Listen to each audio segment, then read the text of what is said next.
It is indeed a fearful day, a terrifying moment, especially for those who experience the magnitude 7.2 earthquake here in southern Mindanao, especially in Sarangani, the epicenter of the earthquake. So this is it.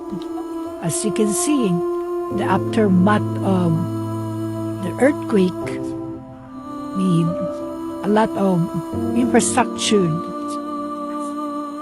has been damaged by the calamity. So a lot of cracks, a lot of debris fell down to the ground. No?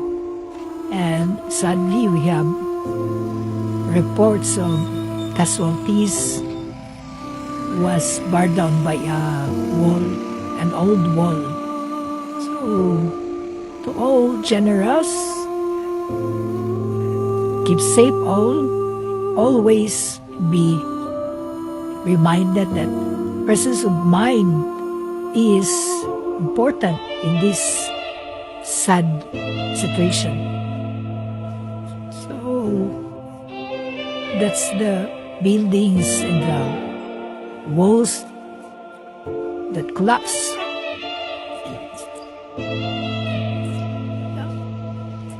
And people were scared, no? A lot of, mostly children cried. And some were brought to hospitals due to hyperventilation syndrome. That's Dilia Max, the old building was being evacuated a long time ago. And this is a new building of St. Elizabeth. It is the tallest building so far here in General Santos City. Keep safe.